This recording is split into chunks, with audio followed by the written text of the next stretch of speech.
నమస్కారం MM news కు స్వాగతం. ఈనాటి ముఖ్యాంశాలు చూద్దాం. జిల్లా వ్యాప్తంగా అమరజీవి పొట్టి శ్రీరాములు 125వ జయంతి వేడుకలు పాల్గొన్న అధికారులు, ప్రజాప్రతినిధులు. కోడిపందాల శిబిరంపై అర్ధరాత్రి టాస్క్ ఫోర్స్ దాడి, 7.56 లక్షల నగదు స్వాధీనం, 73 మంది అరెస్టు.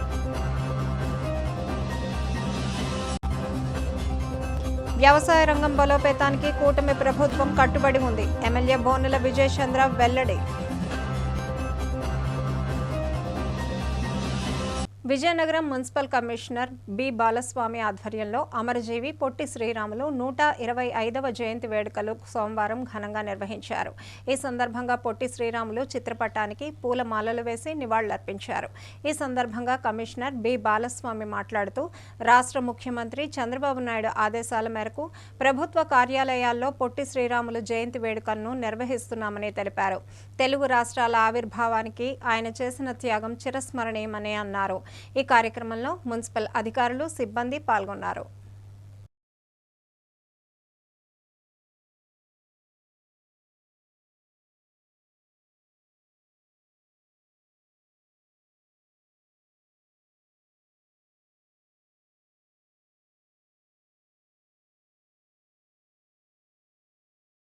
ఈరోజు మన ఆంధ్రప్రదేశ్ రాష్ట్ర ప్రభుత్వం పొట్టి శ్రీరాములు గారి ఉత్సవాలని, జయంతి ఉత్సవాలని ఘనంగా నిర్వహించమని ఈ సంవత్సరం నుండి అఫీషియల్ వేడుకగా దీన్ని డిక్లేర్ చేస్తూ సర్క్యులర్ జారీ చేశారు ఆంధ్రప్రదేశ్ ప్రభుత్వం వారు. గౌరవ ముఖ్యమంత్రి గారి సూచనల మేరకు ఈరోజు ప్రభుత్వ ఆఫీసుల్లో, అన్ని ఆఫీసుల్లోనూ, అలాగే పబ్లిక్ ప్లేసెస్లో కూడా మరి పొట్టి శ్రీరాములు గారి జయంతి వేడుకల్ని మనం నిర్వహించుకుంటూ ఉన్నాము. మనందరికీ తెలుసు, ఎన్నో త్యాగాల ఫలితంగా భారతదేశంలో స్వాతంత్రం లభిస్తే మనకి భాషా ప్రయుక్త రాష్ట్రాల ప్రాతిపదికన ఏర్పడిన మొట్టమొదటి రాష్ట్రం ఆంధ్రప్రదేశ్కు ఏర్పడడానికి ప్రధానమైన కారణం మనందరికీ తెలుసు. పొట్టి శ్రీరాములు గారు నిరాహార దీక్ష 56 రోజులు చేసిన తదుపరి వారి శరీరం విడిచాక కానీ వారి సంకల్పం ఏదైతే ఉందో అది నెరవేరింది. దాన్ని స్మరించుకుంటూ మరి వారు చేసిన తెలుగు జాతి ఐక్యత సేవ ఏదైతే ఉందో, అందరం ఒక చోటే ఉండాలి, ఒక పేరుతోటే పిలువబడాలనే ఆయన లక్ష్యం, సంకల్పం ఏదైతే ఉందో దాన్ని మనం స్మరించుకుంటూ ఈరోజు ఆయన వేడుకలు జరుపుకుంటూ ఉన్నాము. ఈ సందర్భంలో ప్రతి ఒక్కరు కూడా ఇటు ప్రభుత్వ ఉద్యోగులు అయితే వాళ్ళ సేవల్ని సమర్థవంతంగా ప్రజలకు అందించడం, అదేవిధంగా ప్రజలు కూడా ఏదైతే ఇలాంటి మన జాతి నిర్మాణం చేసిన నాయకులు ఎవరైతే ఉన్నారో వారిని స్మరించుకొని మంచి ప్రజాహిత కార్యక్రమాలు నిర్వహించే విధంగా చర్యలు తీసుకోవాలని ఈ సందర్భంలో మనవి చేస్తున్నాను. ప్రేమ తత్వమే విశ్వశాంతికి మూలమని సూఫీ అభిషిక్తులు ఖాదర్ వలీ దర్గా దర్బార్ షరీఫ్ ముతవల్లి మహ్మద్ ఖలీలుల్లా షరీఫ్ షా తాజ్ ఖాదరి ఖలీల్ బాబు అన్నారు. ఉపవాస దీక్షలలో దాగి ఉన్న అసలు అర్థం సాటి మనిషిపై ప్రేమ, పరస్పర గౌరవమని ఆయన పేర్కొన్నారు. మనిషిని మనిషిగా ప్రేమించిన చోట ద్వేషానికి, విద్వేషాలకు స్థానం ఉండదని చెప్పారు. పట్టణంలోని బాబామెటలో ఉన్న హజరత్ ఖాదర్ వలీ మహాత్మా దర్బార్లో ఆదివారం సాయంత్రం రంజాన్ 25వ రోజు ఇఫ్తార్ విందు ఘనంగా నిర్వహించారు. ఈ కార్యక్రమానికి ప్రముఖ సామాజిక సేవకుడు, జనసేన పార్టీ సీనియర్ నాయకుడు అవనాపు విక్రమ్ బాబు తన కుమార్తె హరిణి సన్నిహితులతో కలిసి హాజరయ్యారు. ఖలీల్ బాబు, అహ్మద్ బాబులతో కలిసి విక్రమ్ బాబు మరియు ఆయన కుమార్తె హరిణి ఉపవాస దీక్షలు చేస్తున్న వారికి స్వయంగా ఇఫ్తార్ అందించారు. విక్రమ్ బాబు తన కుమార్తెతో కలిసి కార్యక్రమానికి రావడం ఆనందంగా ఉందని ఖలీల్ బాబు తెలిపారు. స్వర్గీయ అవనాపు సూరిబాబు కుటుంబ సభ్యులు ఎల్లప్పుడూ మానవత్వాన్ని చాటుకుంటూ విజయనగరం ప్రజలకు సేవలు అందిస్తున్నారని ప్రశంసించారు.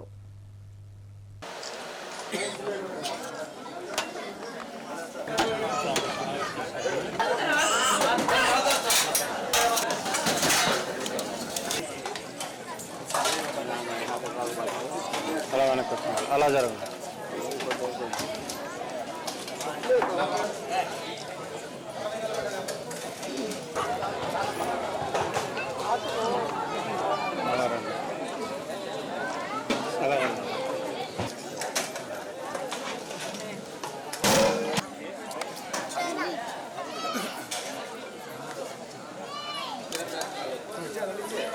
పట్టుకొని ఇటు వచ్చి తీసుకో.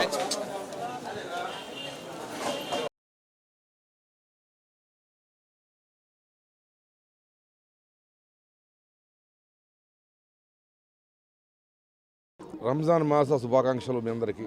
ఈ పవిత్ర మాసంలో విజయనగరంలో వేంచేసి ఉన్న పరమపవన పుణ్యక్షేత్రం హజరత్ ఖాదర్ అలీ బాబా వారి పుణ్య సన్నిధిలో ఈ రంజాన్ మాస నెలవంక చూసిన రోజు నుంచి తొలి ఇఫ్తార్ ముందు నుంచి ఈ రోజు వరకు 26వ ఇఫ్తార్ ముందు ఘనంగా జరపడం జరుగుతుంది. ఈ కార్యక్రమంలో ముస్లిం సోదరులతో పాటు ప్రతి ఒక్కరూ అందరూ పాల్గొని మరి ఈ ప్రసాదాన్ని స్వీకరించి బాబావారి ఆశీస్సులు పొందుతున్నారు. మరి ఈరోజు విజయనగరం పట్టణంలో స్థానిక పట్టణంలోని జనసేన నాయకులు, సేవా తత్పరులు, ఆత్మీయులు నిరాడంబర సేవే దైవంగా భావించి అనేక సేవా కార్యక్రమాల్లో ఉధృతంగా పాలు పంచుకుంటున్న మా విక్రమ్ బాబు ఈరోజు ఈ కార్యక్రమంలో పాల్గొని ఈరోజు ఇఫ్తార్ ఉందని తన స్వయంగా తన స్వహస్తాలతో ఈరోజు మరి ఉపాసకులకు తినిపించడం జరిగింది. అనేక మంది, కొన్ని వందల మంది ఈరోజు ప్రసాదాన్ని స్వీకరించారు. మరి వారి ఆశీస్సులు విక్రమ్ బాబు మీద, వారి కుటుంబం మీద నిరంతరం ప్రసరించాలని, ఖాదర్ అలీ బాబా వారి సంపూర్ణ ఆశీస్సులు విక్రమ్ బాబు కుటుంబం మీద, వారి నడుస్తున్న మార్గం మీద అచంచలంగా ప్రసరించాలని, వారు ఆయురారోగ్యాలతో ఉండాలని, వారు, వారి మిత్రులు, సన్నిహితులు, వారి ప్రేమికులు అందరూ చల్లగా ఉండాలని, మరి వారి మార్గంలో వారు విజయఢంగా మోగించాలని నేను బాబావారి సన్నిధిలో ప్రార్థిస్తున్నాను. బాబామేటలో వెలిసిన ఈ పుణ్యక్షేత్రంలో నిరంతరం అన్నదాన కార్యక్రమం, అన్నప్రసాదాన్ని ఇస్తున్న గొప్ప వ్యక్తులు మన ఖలీల్ బాబు గారికి ప్రత్యేక ధన్యవాదాలు తెలియజేసుకుంటున్నాను. ఈరోజు రంజాన్ మాసం సందర్భంగా ముస్లిం సోదరులకి ఇఫ్తార్ విందు ఇచ్చే అవకాశం కలిగించిన వారికి, బాబామెట్ట కమిటీ వారికి అందరికీ కూడా నా ప్రత్యేక ధన్యవాదాలు. ఇది చాలా అదృష్టంగా భావిస్తున్నాం. ఎందుకంటే కఠిన ఉపవాస దీక్షలతో ఉండి సాయంత్రం సూర్యాస్తం తర్వాత ఉపవాస దీక్షను విరమించి వాళ్ళందరికీ అన్నప్రసాదాన్ని అందించడం చాలా అదృష్టంగా భావిస్తున్నాం. ఇక్కడ ప్రతి కార్యక్రమంలో మేము ఎప్పుడు భాగస్వామ్యం అవుతాం. ఎప్పుడు భాగస్వామ్యం చేస్తున్న ఖాదర్ బాబా గారికి ఆయన ఆశీస్సులు మా వైపు ఉండబట్టే ఎప్పుడు మేము ఇక్కడికి రావడం జరుగుతుంది. 10 మందికి ఉపయోగపడే విధంగా, ముందుకు తీసుకెళ్లే విధంగా ఆయన మాకు ఇంకా బలాన్ని, ఆరోగ్యాన్ని ఇవ్వాలని అందరినీ కోరుకుంటున్నాను. అలాగే నాతో పాటు ఈ కార్యక్రమాలన్నింటిలో పాలు పంచుకొని నేను ఒక్కనే చేస్తే అయ్యే కార్యక్రమం కాదు ఇవన్నీ, మొత్తం అందరం కలిసికట్టుగా చేసే కార్యక్రమాలు. ఈ అన్నింటిలో పాల్గొంటున్న నా టీం సభ్యులందరికీ కూడా, అలాగే మా నాయకులందరికీ కూడా నా ధన్యవాదాలు తెలియజేసుకున్నాను. అలాగే బాబా గారి ఆశీస్సులు వాళ్ళందరిపై, వాళ్ళ కుటుంబంపై ఉండాలని మనస్ఫూర్తిగా కోరుకుంటూ, ఇలా నిరంతరం అన్నదాన కార్యక్రమం చేయడం అనేది చిన్న విషయం కాదు. ఇది నిజంగా అందరికీ ఎంతో స్ఫూర్తిదాయకమైన విషయం. ఇది మేమందరం ఎప్పుడు ఆయన్ని అన్నదానం ఒకరోజు అన్నదానం పెడితే అందరూ చాలా శ్రమ కింద భావిస్తాం. అలాంటిది నెల రోజుల పాటు చేయడం అనేది చాలా గొప్ప విషయం. దానికి ఆ బాబా గారి ఆశీస్సులు వాళ్ళపై ఉన్నందుకు మేమందరం కూడా ఇందులో పాలు పంచడానికి మరొకసారి ధన్యవాదాలు తెలియజేసుకుంటున్నాను.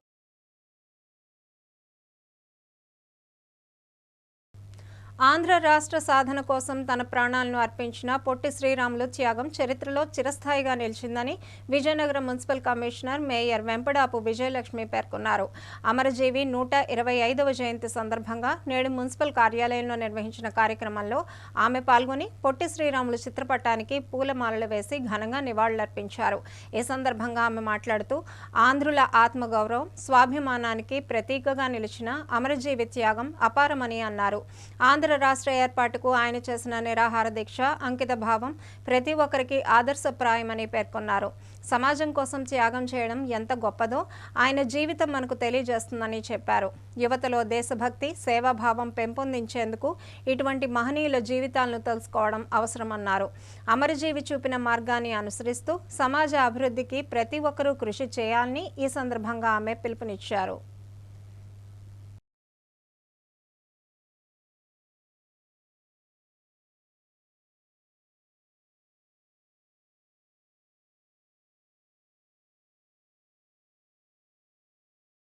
మద్రాసులోని అలాగే తెలుగువారు మద్రాసు వారు కలిపి ఉండి తమిళం తెలుగు మాట్లాడుకుంటుంటే తమిళ వాళ్ళకి ఎక్కువ ప్రాధాన్యత ఇచ్చి తెలుగు వారికి ప్రాధాన్యత ఇవ్వలేదని గుర్తించి పొట్టి శ్రీరాములు గారు మనకి ఆంధ్ర రాష్ట్రం కావాలని అతను నిరాహార దీక్ష చేసి ఆయన ప్రాణాలు సైతం త్యాగం చేసిన మహాజీవి, అమరజీవి పొట్టి శ్రీరాములు గారు.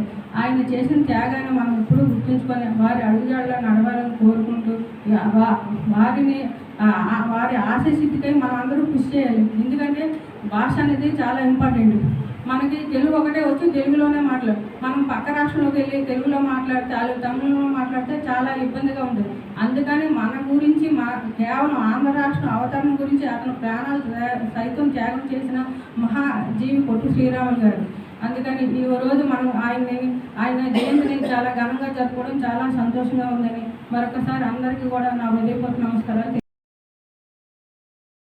పొట్టి శ్రీరాములు పోరాటం చేయకపోయి ఉంటే తెలుగు రాష్ట్రం ఏర్పడేదే కాదని పార్వతీపురం ఎమ్మెల్యే బోనెల విజయచంద్ర అన్నారు. పొట్టి శ్రీరాములు జయంతి సందర్భంగా పార్వతీపురంలోని తెలుగుదేశం పార్టీ కార్యాలయంలో ఆయన చిత్రపటానికి పూలమాలలు వేసి ఘన నివాళులర్పించారు. ఈ సందర్భంగా ఎమ్మెల్యే మాట్లాడుతూ గతంలో తెలుగువారిని మద్రాసీలుగా పిలిచేవారని, తెలుగుకు ప్రత్యేక గుర్తింపు లేకపోయిందన్నారు. అలాంటి పరిస్థితుల్లో పొట్టి శ్రీరాములు 58 రోజుల పాటు నిరాహార దీక్ష చేపట్టి అప్పటి కేంద్ర ప్రభుత్వాన్ని కదిలించారు చెప్పారు. ఆయన దీక్షకు స్పందించిన అప్పటి ప్రధానమంత్రి జవహర్లాల్ నెహ్రూ ప్రత్యేక ఆంధ్ర రాష్ట్రం ఏర్పాటుకు నిర్ణయం తీసుకున్నారని గుర్తు చేశారు. దీక్ష సమయంలో తీవ్ర శారీరక ఇబ్బందులు ఎదురైనా ఆయన వెనుదిరగకుండా పోరాటం కొనసాగించారని, పొట్టి శ్రీరాములు త్యాగంతోనే భాషా ప్రయుక్త రాష్ట్రాల ఏర్పాటుకు మార్గం సుగమమైందని ఎమ్మెల్యే పేర్కొన్నారు. తెలుగు ప్రజలు ఆయన సేవలను ఎప్పటికీ మరిచిపోలేరని తెలిపారు. ఈ కార్యక్రమంలో టీడీపీ నాయకులు, కార్యకర్తలు పెద్ద సంఖ్యలో పాల్గొన్నారు.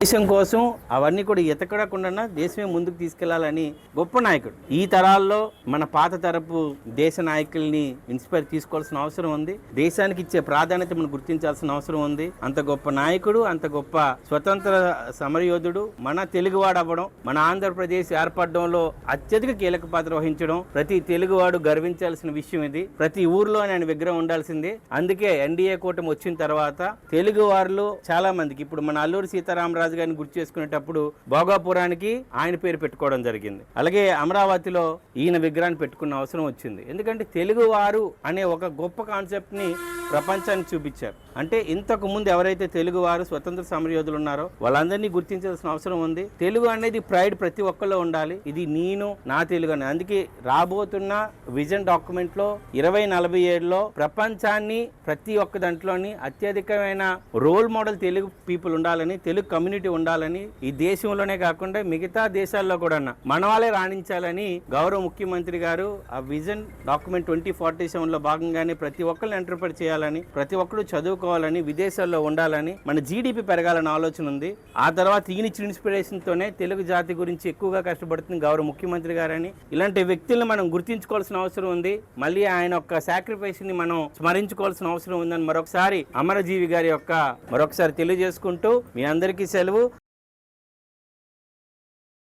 వైసీపీ మాజీ ఎమ్మెల్యే కోలగట్ల వీరభద్రస్వామి ఆధ్వర్యంలో అమరజీవి పొట్టి శ్రీరాములు 125వ జయంతి వేడుకలను ఆయన నివాసంలో సోమవారం ఘనంగా నిర్వహించారు. ఈ సందర్భంగా పొట్టి శ్రీరాములు చిత్రపటానికి పూలమాలలు వేసి నివాళులర్పించారు. ఈ సందర్భంగా కోలగట్ల వీరభద్రస్వామి మాట్లాడుతూ ఆంధ్రప్రదేశ్ గౌరవాన్ని కాపాడి తెలుగు ప్రజలకు ప్రత్యేక రాష్ట్రాన్ని అందించిన మహనీయుడు పొట్టి శ్రీరాములు అని అన్నారు. తమిళ ప్రభుత్వం తెలుగు వారిని నిర్లక్ష్యంగా చూసిన రోజుల్లో ఆమరణ నిరాహార దీక్ష చేపట్టి ప్రాణత్యాగం చేసి అమరులయ్యారని తెలిపారు.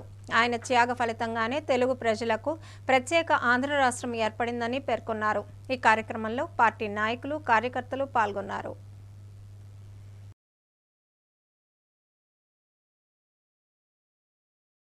అమరజీవి పొట్టి శ్రీరాములు 125వ జయంతిని నేడు కన్యకాపరమేశ్వరి కోవెలదరి వాసవి క్లబ్ ఆధ్వర్యంలో ఘనంగా నిర్వహించారు. ఈ సందర్భంగా క్లబ్ సభ్యులు ఆయన చిత్రపటానికి పూలమాలలు వేసి నివాళులర్పించారు. అనంతరం ఆయన తెలుగు రాష్ట్రాల ఏర్పాటుకు చేసిన త్యాగాలను స్మరించుకున్నారు. కార్యక్రమంలో పలువురు భక్తులు మాట్లాడుతూ తెలుగు ప్రజల ఆత్మగౌరవం కోసం అమరజీవి చేసిన నిరాహార దీక్ష చరిత్రలో చిరస్మరణీయమని పేర్కొన్నారు.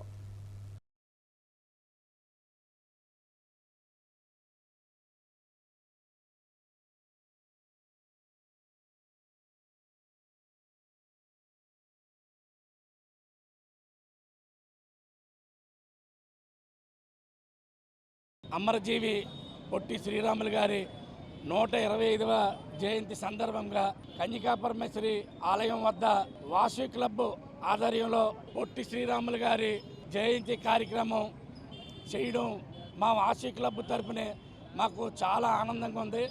వాసవి క్లబ్ పెద్దలు, ఆలయ కమిటీ అందరూ వచ్చి ఈ కార్యక్రమాన్ని జయప్రదం చేశారు.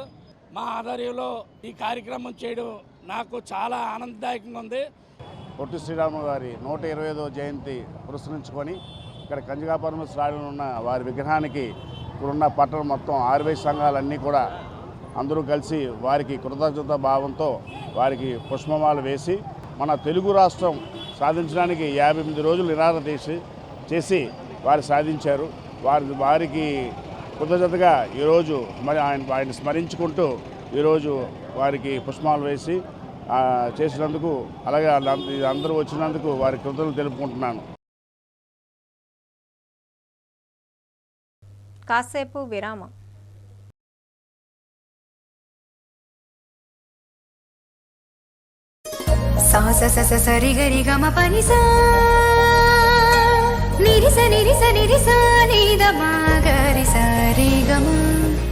అమ్మాయికి తన సొగసే ఆనందం, మన మనసే దోచేనే తన అందం, అందానికి ప్రతిరూపం ఆభరణం, ఆభరణం అసలు రూపం Govinda jewelleries, Govinda jewelleries, Govinda jewelleries, Govinda jewelleries. సాంప్రదాయ స్వర్ణాభరణాలకు పుట్టినిల్లు మా Govinda jewelleries. Govinda jewelleries, MG road, Vizianagaram. అందమంటేనే ఆడవాళ్లు, మరి మన ఆడవాళ్లకి మరింత అందం చేకూర్చేది బంగారం. బంగారం కొనడం సులభమే, కానీ నాణ్యమైన బంగారం కొనడం అంత ఈజీ కాదు. సంప్రదాయమైన కలెక్షన్స్, నాణ్యమైన ఆభరణాలు, సామాన్యుడికి కూడా అందుబాటైన ధరలు, నమ్మకమైన పేరు, అది మన ధనలక్ష్మి జ్యువెలర్స్. మా బామ్మ ఎప్పుడు చెప్పేది, ఒక్కసారి ధనలక్ష్మి జ్యువెలర్స్ లో బంగారం కొంటే మళ్ళీ మళ్ళీ కొంటూ ఉంటామని. ధనలక్ష్మి జ్యువెలర్స్, డాబా తోట, ఎంజీ రోడ్, విజయనగరం.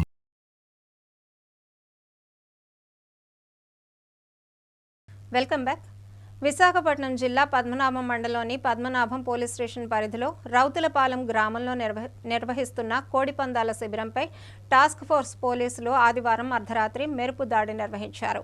రాజుగారు మామిడి తోటలో భారీగా కోడిపందాలు నిర్వహిస్తున్నట్లు అందిన పక్కా సమాచారం మేరకు ఈ దాడి చేపట్టారు. మామిడి తోటలో ఫ్లడ్ లైట్లు ఏర్పాటు చేసి కోడిపందాలను నిర్వహిస్తున్న సమయంలో పోలీసులు దాడి చేసి 73 మంది పందెం రాయుళ్లను అదుపులోకి తీసుకున్నారు. వారి వద్ద నుంచి 7,56,000 నగదు మరియు 8 పందెం కోళ్లు స్వాధీనం చేసుకున్నారు. అలాగే అక్కడ ఉన్న 11 వాహనాలను పోలీసులు సీజ్ చేశారు. వాటిలో 8 కార్లు, 3 ద్విచక్ర వాహనాలు ఉన్నాయి.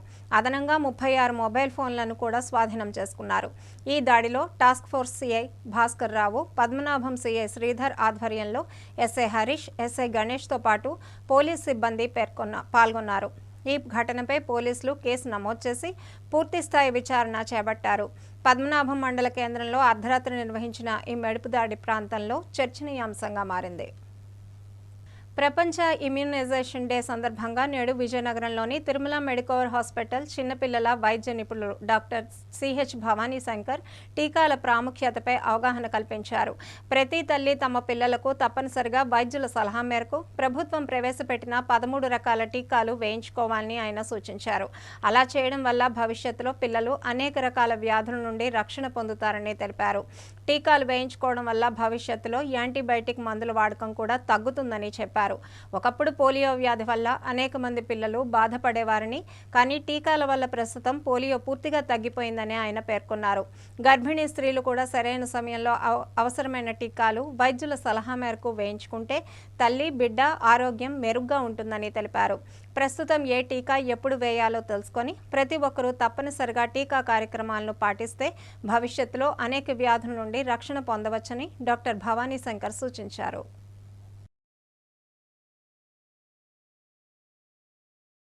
ఈరోజు నేషనల్ ఇమ్యునైజేషన్ డే అండి. అంటే మార్చ్ 16ని మనం నేషనల్ ఇమ్యునైజేషన్ డే కింద అబ్జర్వ్ చేస్తామండి. ఈ ఇయర్ అంటే 2026లో ఈ నేషనల్ ఇమ్యునైజేషన్ డే సందర్భంగా ఉన్న స్లోగన్ ఏంటంటే immunisation for all is humanly possible. Immunisation అనేది మన మోడర్న్ మెడిసిన్లో one of the biggest achievement అని చెప్పుకోవచ్చండి యాంటీబయాటిక్ ఇన్వెన్షన్ తర్వాత. ఎందుకు అంటే యాంటీబయాటిక్ అనేది ఏదైతే ఉంటుందో అది ఒక డిసీజ్ వచ్చిన తర్వాత దాన్ని ట్రీట్మెంట్కి ఉపయోగిస్తామండి. అది మనందరికీ తెలిసిందే.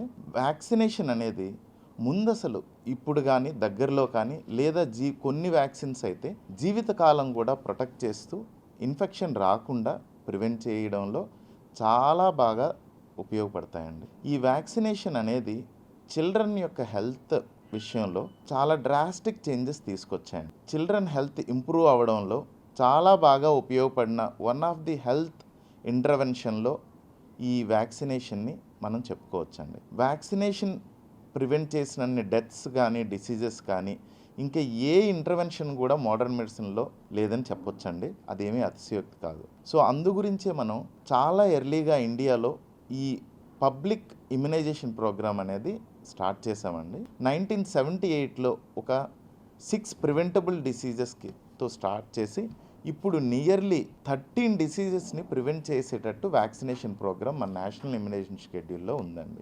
రీసెంట్గా హెచ్పివి వ్యాక్సిన్ కూడా ఇంట్రడ్యూస్ చేశారండి నేషనల్ ఇమ్యునైజేషన్ ప్రోగ్రాంలో. 14 ఏళ్ళు నిండిన బాలికలందరికీ కూడా ఈ హ్యూమన్ ప్యాపిలోమా వైరస్ ఇన్ఫెక్షన్ సోకకుండా ప్రివెంట్ చేస్తూ ఫ్యూచర్లో సర్వైకల్ క్యాన్సర్ వచ్చే అవకాశాన్ని బాగా తగ్గించడానికి ఈ వ్యాక్సిన్ ఉపయోగపడుతుంది. సో ఈ నేషనల్ ఇమ్యునైజేషన్ ప్రోగ్రాంలో ఉన్న ఈ 13 వ్యాక్సిన్సే కాకుండా ఇండియన్ అకాడమీ ఆఫ్ పీడియాట్రిక్స్ ఇంకా చాలా వ్యాక్సిన్స్ని పిల్లల గురించి అడ్వైజ్ చేస్తారండి. ఇప్పుడు పిల్లల్లో వ్యాక్సిన్ వేయడం తదుపరి వాళ్ళకి డిసీజ్ రాకుండా ప్రివెంట్ చేయడం లాంటిదండి. అంటే తరువాత హెల్త్ గురించి ఇప్పుడే మనం తీసుకునే ముందు జాగ్రత్త అండి ఇది. అందుకే ఇది చాలా ఇంపార్టెంట్ అండి. మరి పిల్లలకు ఉపయోగపడడం వల్ల అదేవిధంగా ఈ వ్యాక్సినేషన్ అనేది సొసైటీ మొత్తానికి కూడా ఉపయోగపడుతుందండి. మన స్మాల్ పాక్స్ని ఎలాగైతే ఎరాడికేట్ చేసామో అలాగే ఇప్పుడు మనం పోలియోను కూడా మన ఇండియా నుంచి ఎలిమినేట్ చేయగలిగాం. అది వ్యాక్సినేషన్ వల్లనే. ఇలా ఈ మంచి ఇమ్యునైజేషన్ ప్రోగ్రామ్ పార్టిసిపేట్ చేయడం వల్ల, గవర్నమెంట్స్ కండక్ట్ చేయడం వల్ల, అలాగే పీపుల్ కూడా యాక్టివ్గా ఈ ఇమ్యునైజేషన్ ప్రోగ్రామ్స్లో ఇన్వాల్వ్ అయ్యి వాళ్ళ పిల్లలకి అందరికీ వ్యాక్సినేషన్ వేయించడం వల్ల మనం ఈ డిసీజెస్ని మొత్తాన్ని ఎలిమినేట్ చేసి తదుపరి కంప్లీట్గా లేకుండా నిర్మూలించే అవకాశం కూడా ఉంటుందండి. సో మరి కొంతమందికి ఈ వ్యాక్సిన్స్ గురించి మనకి సోషల్ మీడియా ఇప్పుడు ఉండడం వల్ల ఎక్కువగా ఉండడం వల్ల సోషల్ మీడియాలో మనకు మంచి న్యూస్, కరెక్ట్ న్యూస్ ఎలా అయితే వస్తుందో అలాగే కొన్ని పూర్తి ఆధారం లేని పదంతులు కూడా ఈజీగా వ్యాప్తుంది. ఈ వ్యాక్సిన్స్ సేఫ్ కాదని ఇలా ఉంటుంది. వ్యాక్సిన్స్ చాలా ట్రయల్స్ చేసిన తర్వాత చాలా స్టెప్స్ ఆఫ్ రీసెర్చ్ జరిగిన తర్వాతే వాడుకలోకి వస్తాయండి. ఎక్కడో మిలియన్లోన ఒకరికో లక్షల్లో ఒకరికి మాత్రమే వ్యాక్సిన్ వలన సైడ్ ఎఫెక్ట్స్, తీవ్రమైన సైడ్ ఎఫెక్ట్స్ ఉంటాయండి. దాని యొక్క బెనిఫిట్స్ రిస్క్ చూసుకుంటే వ్యాక్సిన్స్ అత్యంత సేఫ్ అని చెప్పొచ్చండి. సో నిస్సందేహంగా అందరు తల్లిదండ్రులు కూడా వాళ్ళ పిల్లలకి అందుబాటులో ఉండే అన్ని వ్యాక్సిన్స్ వేయించాలి. అలాగే నేషనల్ ఇమ్యునైజేషన్ ప్రోగ్రాంతో పాటు అవకాశం ఉన్నవాళ్ళు మీ పీడియాట్రిషియన్ని అడిగి మిగిలిన వ్యాక్సిన్స్ కూడా వేయించుకోగలిగితే ఇంకా మరిన్ని డిసీజెస్ని కూడా ప్రివెంట్ చేయగలుగుతాం. పార్వతీపురం మన్యం జిల్లాలోని కొమరాడ మండలం డంగభద్ర గ్రామంలో వైఎస్ షర్మిల ఉపాధి హామీ పరిరక్షణ యాత్రలో పాల్గొన్నారు. కార్యక్రమంలో భాగంగా ముందుగా గ్రామంలో మహాత్మా గాంధీ విగ్రహాన్ని ఆవిష్కరించి అనంతరం వైఎస్ రాజశేఖర రెడ్డి చిత్రపటానికి పూలమాలలు వేసి నివాళులర్పించారు. అనంతరం గ్రామ ప్రజలు ఏర్పాటు చేసిన రచ్చబండ కార్యక్రమంలో పాల్గొన్న ఆమె గ్రామస్తులు వెల్లడించిన సమస్యలను ఓర్పుగా విని వాటి పరిష్కారానికి చర్యలు తీసుకుంటామని హామీ ఇచ్చారు. ఈ సందర్భంగా మాట్లాడుతూ రాష్ట్రంలో కూటమి ప్రభుత్వం అధికారంలో ఉండగా కేంద్రంలో బీజేపీ ప్రభుత్వం ఉన్నప్పటికీ ఉపాధి హామీ హక్కులను కాలరాసే విధంగా చర్యలు జరుగుతున్నాయని విమర్శించారు. కాంగ్రెస్ పార్టీ కేంద్రంలో అధికారంలో ఉన్న సమయంలో ఉపాధి హామీ పథకం ద్వారా సంవత్సరానికి 120 రోజుల పని కల్పించామని, ఆ పనికి సంబంధించిన డబ్బులు నేరుగా లబ్ధిదారుల ఖాతాలో జమ చేసేవారమని తెలిపారు.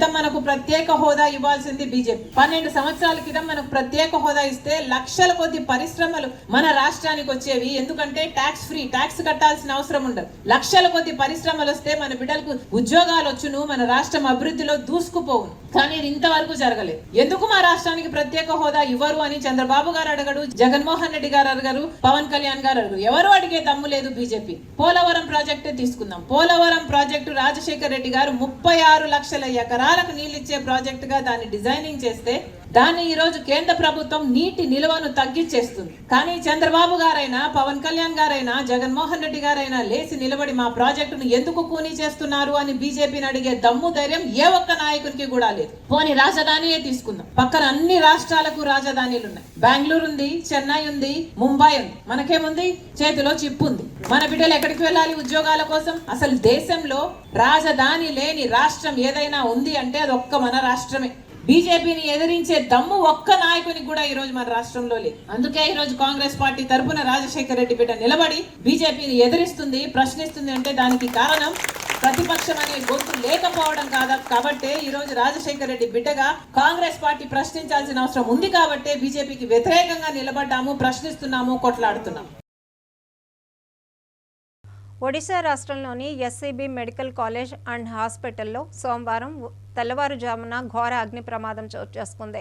ఆసుపత్రిలోని ఒక వార్డులో చెలరేగిన మంటల కారణంగా 10 మంది మృతి చెందినట్లు ప్రాథమిక సమాచారం అందింది. మరో 5 రోగుల పరిస్థితి అత్యంత విషమంగా ఉన్నట్లు అధికారులు తెలిపారు. అర్ధరాత్రి సమయంలో రోగులు మరియు వారి బంధువులు నిద్రలో ఉన్న వేళ ఒక్కసారిగా మంటలు చెలరేగడంతో ఆసుపత్రిలో కలకలం రేగింది. క్షణాల్లోనే మంటలు వ్యాపించడంతో పలువురు రోగులు పొగతో తీవ్రంగా ప్రభావితమయ్యారు. ఘటన తెలిసిన వెంటనే ఆసుపత్రి సిబ్బంది అప్రమత్తమై సహాయక చర్యలు ప్రారంభించారు. మొదట ఆసుపత్రి సొంత అగ్నిమాపక విభాగం మంటలను అదుపు చేసేందుకు ప్రయత్నించింది. అనంతరం బయట నుంచి 3 అగ్నిమాపక వాహనాలు ఘటనా స్థలానికి చేరుకొని మంటలను అదుపులోకి తీసుకురావడానికి చర్యలు చేపట్టాయి. పొగ ఎక్కువగా వ్యాపించడంతో ఐసీయూలో చికిత్స పొందుతున్న తీవ్రమైన రోగులను వెంటనే ఇతర విభాగాలకు తరలించారు. విషమ పరిస్థితుల్లో ఉన్న కొందరిని న్యూ మెడిసిన్ ఐసీయూకి తరలించినట్లు ఆసుపత్రి అధికారులు తెలిపారు. ఈ ఘటనపై మోహన్ చరణ్ మహిజీ తీవ్ర దిగ్భ్రాంతి వ్యక్తం చేస్తూ ఘటనపై పూర్తి స్థాయి దర్యాప్తు జరపాలని అధికారులను ఆదేశించారు. బాధితులకు అవసరమైన వైద్య సహకారం అందించాలని కూడా సూచించారు. నిరంతరం ప్రజా సమస్యలపై పోరాటాలు చేస్తున్న సిపిఐ పార్టీకి ప్రజలు బాసటగా నిలవాలని సిపిఐ గజపతి నగరం నియోజకవర్గ కార్యదర్శి పురం అప్పారావు పిలుపునిచ్చారు. నేడు గజపతి నగరంలో గడప గడపకు సిపిఐ కార్యక్రమాన్ని నిర్వహించారు. ఈ సందర్భంగా ఆయన మాట్లాడుతూ రైతులు, విద్యార్థులు, యువత, మహిళలు ఎదుర్కొంటున్న సమస్యల పరిష్కారం కోసం సిపిఐ పార్టీ నిరంతరం పోరాడుతోందని తెలిపారు. ప్రజా సమస్యలను ప్రభుత్వ దృష్టికి తీసుకువెళ్లేందుకు చేపడుతున్న ఉద్యమాలకు ప్రజలు మద్దతు తెలపడంతో పాటు విరాళాలు అందజేసి అండగా నిలవాలని విజ్ఞప్తి చేశారు. ఈ కార్యక్రమంలో రామానాయుడు తదితరులు పాల్గొన్నారు. పార్వతీపురం మన్యం జిల్లా గుమ్మలక్ష్మీపురంలో నిర్వహిస్తున్న 10వ తరగతి పరీక్షలకు విద్యార్థులు ఉత్సాహంగా హాజరయ్యారు. పరీక్ష ప్రారంభానికి అరగంట ముందే పరీక్షా కేంద్రం వద్దకు చేరుకొని విద్యార్థులు బారులు తీరారు. పరీక్షలు సజావుగా సాగేందుకు పాఠశాల యాజమాన్యం అన్ని ఏర్పాట్లు చేసింది. ప్రతి తరగతి గదిలో మంచినీటి సదుపాయం కల్పించడంతో పాటు పరీక్షా కేంద్రాల వద్ద మెడికల్ క్యాంపులను కూడా ఏర్పాటు చేశారు. విద్యార్థులకు ఎలాంటి అసౌకర్యం కలగకుండా అధికారులు ప్రత్యేకంగా చర్యలు చేపట్టారు. మండల తహసీల్దార్ శేఖర్, ఎంపీడీఓ శ్రీనివాసరావు పరీక్షా కేంద్రాలను సందర్శించి ఏర్పాట్లను పరిశీలించారు. ఈ సందర్భంగా తహసీల్దార్ మాట్లాడుతూ విద్యార్థులకు అన్ని సౌకర్యాలు కల్పించామని, ప్రశాంత వాతావరణంలో పరీక్షలు రాయాలని సూచించారు. ప్రశ్నాపత్రాన్ని 1కి 2 సార్లు చదివి జాగ్రత్తగా సమాధానాలు రాయాలని విద్యార్థులకు సలహా ఇచ్చారు. విద్యార్థులతో మాట్లాడి ధైర్యం చెప్పి మంచి మార్కులు సాధించాలని ఆకాంక్షించారు. ఈ కార్యక్రమంలో ఎంపీడీఓ శ్రీనివాసరావు, ఆర్ఐ శివకుమార్, పాఠశాల సిబ్బంది, ఆరోగ్య కార్యకర్తలు పాల్గొన్నారు.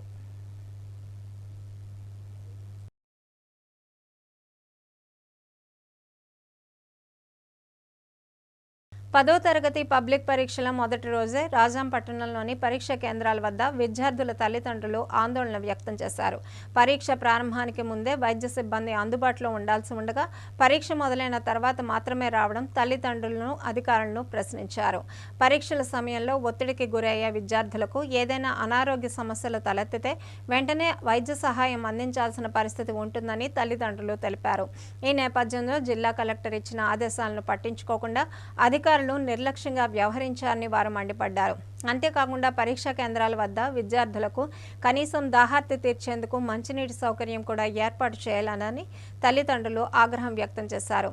విద్యార్థుల భద్రతా సౌకర్యాల విషయంలో అధికారులు తక్షణమే చర్యలు తీసుకోవాలని వారు డిమాండ్ చేశారు.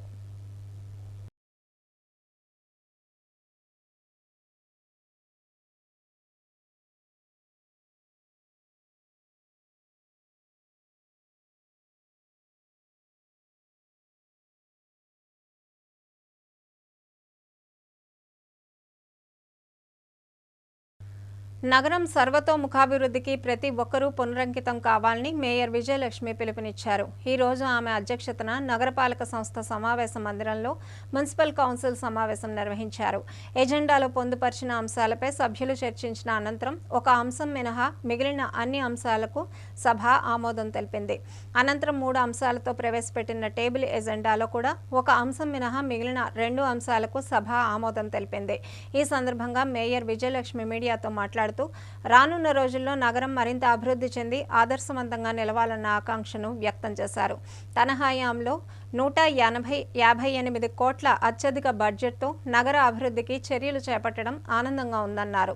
నగర అభివృద్ధికి కృషి చేసిన అధికారులకు సిబ్బందికి ప్రత్యేక అభినందనలు తెలిపారు.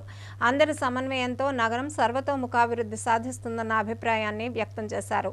ఇదిలా ఉండగా 19వ డివిజన్ కార్పొరేటర్ పొట్నూరు శ్రీనివాసరావు మరణించిన వార్త తెలుసుకొని సభ సంతాపం వ్యక్తం చేసింది. సభలో ఉన్నవారు 2 నిమిషాల పాటు మౌనం పాటించి నివాళులర్పించారు. ఈ సమావేశంలో కమిషనర్ బాలస్వామి, కోఆప్షన్ సభ్యుడు ఆసపు వేణు, వివిధ డివిజన్ల కార్పొరేటర్లు, కోఆప్షన్ సభ్యులు, సహాయ కమిషనర్ కిల్లాన అప్పలరాజు, వివిధ విభాగాల అధికారులు పాల్గొన్నారు.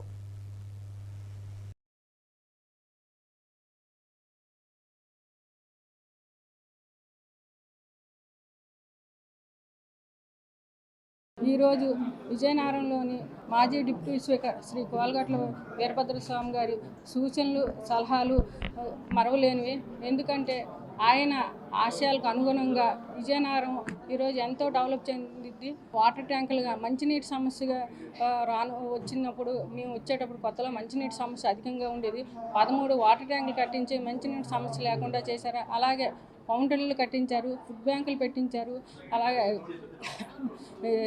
సీసీ రోడ్లు వేయించారు, సీసీ డ్రైన్లు, అలాగే ఎలక్ట్రికల్ పోల్స్.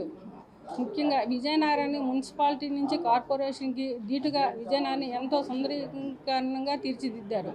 అలాగే చూసుకుంటే ఆ కార్పొరేట్లు కూడాను గడప గడపకి మన ప్రభుత్వంకి వెళ్ళేటప్పుడు వార్డులో ఉన్న ప్రజలు వాళ్ళ సమస్యలు అడిగి తెలుసుకొని అక్కడికక్కడే పరిష్కరించి వారి సమస్యలు వెంటనే పరిష్కరించే దిశగా అడుగులు వేశారు. అలాగే మాజీ ముఖ్యమంత్రి వైఎస్ జగన్మోహన్ రెడ్డి గారు సూచనలు సలహాల మేరకు వారు విజయనగరం విద్యకి వైద్యానికి పెద్దపీట వేస్తూ అలాగే గాజులరేగ మెడికల్ కాలేజీని అలాగే స్కూళ్ళు అభివృద్ధి చేశారు. అలాగే ముఖ్యంగా ఏంటంటే ఇల్లు లేని వారికి ఇల్లు స్థలాలు ఇచ్చారు. ఎన్నో విజయనగరాన్ని డెవలప్ చేశారు.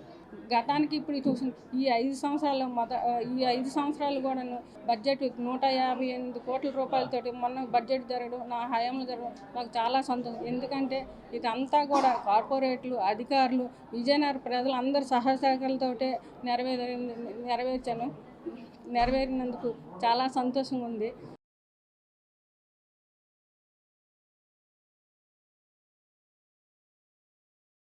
రాష్ట్రంలో వ్యవసాయ రంగాన్ని బలోపేతం చేసి రైతులు ఆర్థికంగా ఎదిగేలా కూటమి ప్రభుత్వం పలు సంక్షేమ పథకాలను అమలు చేస్తోందని పార్వతీపురం ఎమ్మెల్యే బోనెల విజయచంద్ర తెలిపారు.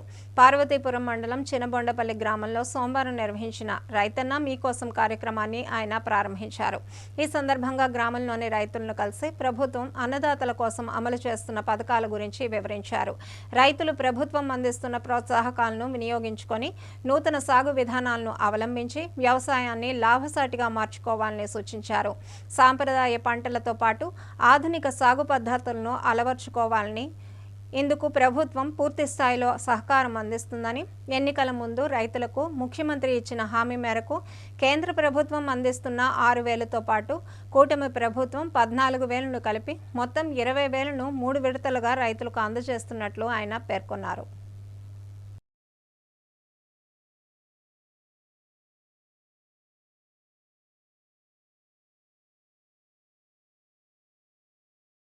ఇక వార్తలు ముగించే ముందు ముఖ్యాంశాలు మరోసారి చూద్దాం.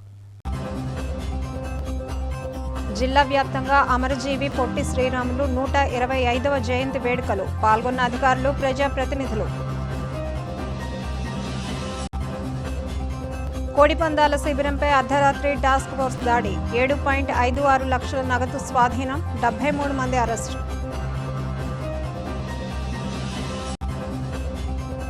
వ్యవసాయ రంగం బలోపేతానికి కూటమి ప్రభుత్వం కట్టుబడి ఉంది. ఎమ్మెల్యే బోనెల విజయ్ చంద్ర వెల్లడి. వార్తలు సమాప్తం. చూస్తూనే ఉండండి MM న్యూస్.